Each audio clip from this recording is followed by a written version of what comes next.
Absolutely true. Like I have done my marketing as well. I was trained for that. कि okay, पैसा उड़ा, Shah Rukh Khan लेके आओ. But no, I think I have my own learning on that thing as well.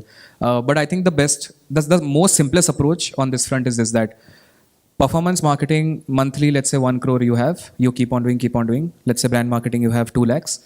If month on month, your CPC or whatever cost that you're tracking is not going down, then your brand marketing is not working. It's that simple.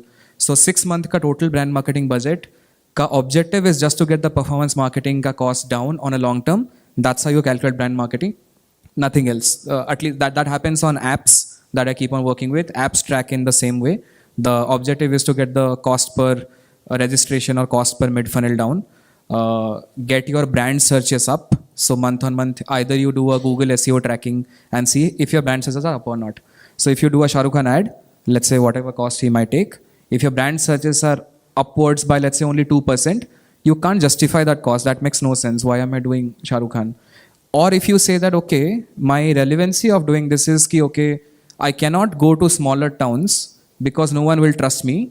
The reason I'm getting him on board is because I'm trying to crack trust. Trust is equal to CTRs of your ad. If by putting Shah Rukh Khan, your CTRs of your ad are not going up, then that trust logic is also not working.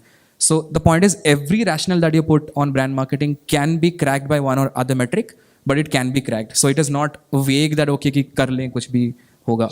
But I had a question for you because this is what I keep on struggling, and a lot of my fellow marketers also, that how do you take accountability for what will be the budget of influencer marketing, and how do you take a call ki okay, isko rakhna, isko nahi rakhna? How do you take it? So I think influencer marketing is just beginning to take shape in India, right?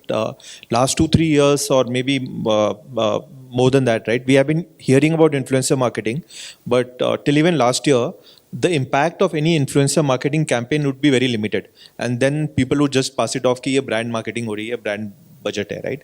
But only of late we are seeing influencers actually deliver numbers. So we had this influencer tie-up last week, right?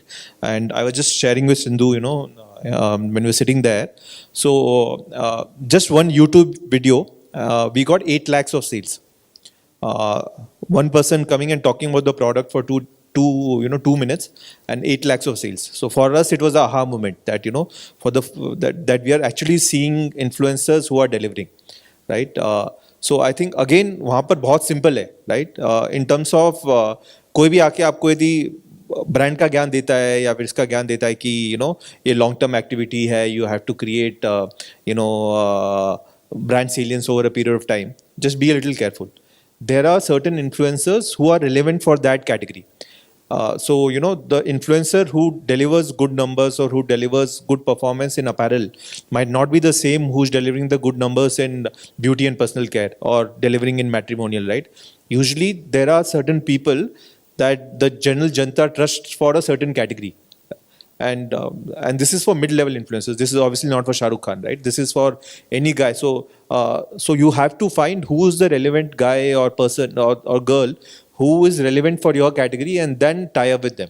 And that, to me, in the recent past, has started giving numbers. So it is actually a metric which is giving you ROAS, it is giving you numbers. So I think that's something very, very exciting that we are looking forward to.